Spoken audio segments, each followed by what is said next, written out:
बिस्मिल्लाहिर्रहमानिर्रहीम। अस्सलाम वालेकुम दोस्तों, इस वक्त टाइम हो रहा है 10:07 और आज जो तारीख़ है 29 तारीख़ है और जुमेरात का दिन है।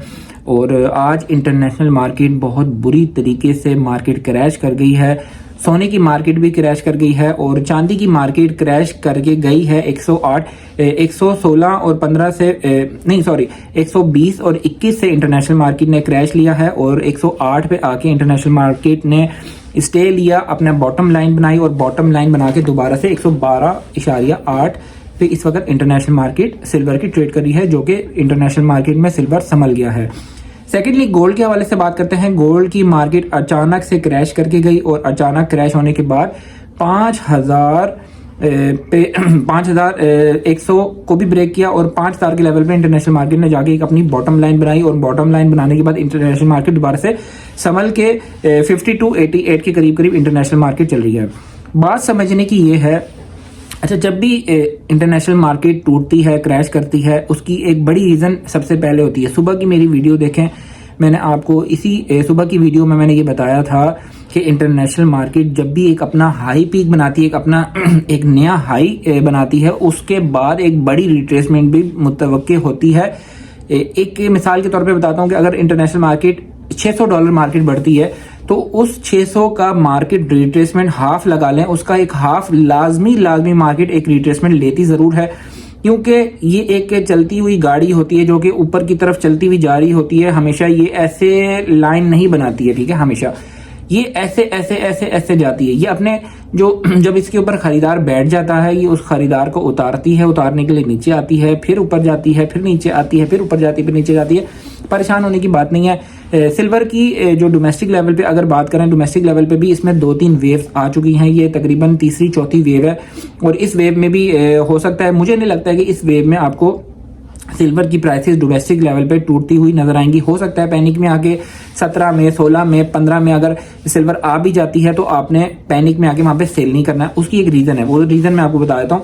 जो लोग 16 से ऊपर बाय कर रहे हैं, ठीक है, उन लोगों को वो थोड़े से अनसेफ हैं, ठीक है, लेकिन फ्यूचर के लिए वो लोग अनसेफ नहीं है। फिलहाल वो लोग अनसेफ हैं जिन लोगों ने 16 से नीचे की बाइंग की भी है, मतलब 10 पे, 11 पे, जिन्होंने 5 और 6 पे, 7 पे, 8 पे की हुई है, वो तो यहाँ पर बैठ के जो ना बस लेज खाएं और जो है ना पेप्सी शेप्सी पिए, ठीक है, इसराइली प्रोडक्ट ना खाएं, बस वो पाकिस्तानी वाली जो पेप्सी है ना वो पिए आप, ठीक है।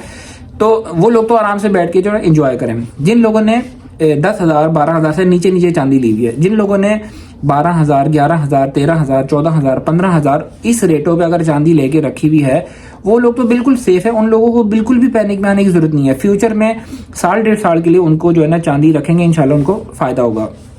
एक तो आ गई ये वाली बात। मैंने आपको पैनिक में, मैं कभी भी अपने व्यूवर्स को ये नहीं करता हूँ कि पैनिक में आ जाए कोई भी। अच्छा, इसमें आ जाते हैं दूसरी बात कि जो गोल्ड की प्राइसेस हैं वो अचानक से इस वक्त 5,80,000 60,000 जो है ना इसकी प्राइस रेंज में चली गई थी। और अभी जो लास्ट जो मैंने गोल्ड की प्राइस पूछी इंटरनेशनल मार्केट में, वो थी 5,45,000 में दे रहे थे और 5,30,000 में जो है ना वापसी हो रही थी। मैं रावलपिंडी की बात कर रहा हूँ, कराची और लाहौर और पेशावर का मुझे नहीं पता। सिल्वर गोल्ड के अंदर काफ़ी ज़्यादा पैनिक फैला, क्योंकि इंटरनेशनल मार्केट जो है वो काफ़ी ज़्यादा 55 और तकरीबन 55-80 का मार्केट ने हाई लगाया और उस वक्त बहुत हाई पीक रेट बनता था। और मार्केट में तकरीबन आज पूरा दिन जो है ना सही से रेट किसी ने भी नहीं बताया और किसी ने भी सही से गोल्ड की ना लेन देन की है, ठीक है। और किसी ने हो सकता है सोना महंगा खरीद लिया हो, लेकिन उन लोगों को भी टेंशन लेने की जरूरत नहीं है, क्योंकि इंटरनेशनल मार्केट टूटी है, संभली है। और हो सकता है कि क्योंकि जंगी हालात जो हैं दुनिया के इस वक्त ख़त्म नहीं हुए हैं, वो जंगी हालात जो हैं अभी वो आने वाले वक्त में मजीद बढ़ेंगे और डी-डॉलराइजेशन है, लोगों का एतमाद करेंसी से उठ रहा है और सोने और चांदी की तरफ लोग मूव कर रहे हैं। और अगर सोना और चांदी थोड़ा सा सस्ता भी हो जाता है तो आपने बिल्कुल भी परेशान नहीं होना, बिल्कुल भी पैनिक में नहीं आना, टेंशन नहीं लेनी है। ये जो चीज़ें हैं ये बीच में आती हैं। अब इसमें मोस्ट इंपॉर्टेंट थिंग जो मैंने आपसे आज डिस्कस करनी थी वो ये थी, मैं आपको हमेशा ये बताता रहा हूँ सिल्वर में इन्वेस्टमेंट करने वालों के हवाले से, और जो लोग सोना बेच के चांदी ले रहे थे उन लोगों के हवाले से। देखिए, मैं ये कहता था कि आप पहले तो मैं शुरू में आपको ये कहता था कि 10% से चांदी लें, फिर उसके बाद जब चांदी की हाइप ज़्यादा बन गई, मार्केट बढ़ना शुरू होगी, उसके बाद मैंने आपको 20% की सजेशन दी। अभी मैं क्योंकि हालात हाज़िरा को देख के उस हिसाब से मैंने अपनी असेसमेंट में बताया था कि 70% गोल्ड और 30% सिल्वर होना चाहिए आपके पास। ये आपके लिए जो है ना बहुत ज़्यादा सेफ लाइन है। अगर किसी वजह से किसी मिस हैप की वजह से सिल्वर नीचे आ भी जाता है तो हमारा जो गोल्ड है ना वो गोल्ड हमें बचा जाएगा। देखें आज गोल्ड 5.5 लाख रुपए तोला है। अगर अल्लाह ना करे अगर हमारा 30% सिल्वर नीचे आया भी तो हाफ पे आ जाएगा।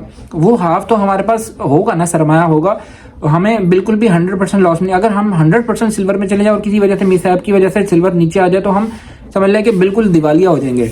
तो इसमें हमारे पास सोना जरूर होना चाहिए, 70% सोना होना चाहिए। और लालच नहीं करनी चाहिए। सिल्वर लें जरूर लें, मैंने भी रखी हुई है, लेकिन लालच करके नहीं लेनी है कि जिसमें हमें नुकसान हो। और फ्यूचर ट्रेडिंग के लिए आपने लेना है उसको 1.5 साल के लिए, इंशाल्लाह आपको फायदा होगा, इसमें नुकसान नहीं होगा। तो किसी भी किस्म का ज्वेलरी से रिलेटेड, चांदी से रिलेटेड, गोल्ड से रिलेटेड काम हो, आप मुझसे रब्ता कर सकते हैं। आपको नंबर बायो में डिस्क्रिप्शन में, हमारे इसी अकाउंट के डिस्क्रिप्शन में आपको मिल जाएंगे। इंशाल्लाह फिर मिलते हैं नेक्स्ट किसी अच्छी वीडियो में। ग्रुप सर्विस को ज्वाइन करना चाहते हैं जो कि पेड सर्विस है, फ्री सर्विस नहीं है, उसको ज्वाइन करना चाहते हैं, नंबर आपको डिस्क्रिप्शन में मिल जाएगा। आप हमसे रब्ता करें, एडमिन ग्रुप लिख के भेजें, आपको इंशाल्लाह उसमें ऐड कर लेंगे। ठीक है, अल्लाह हाफिज़।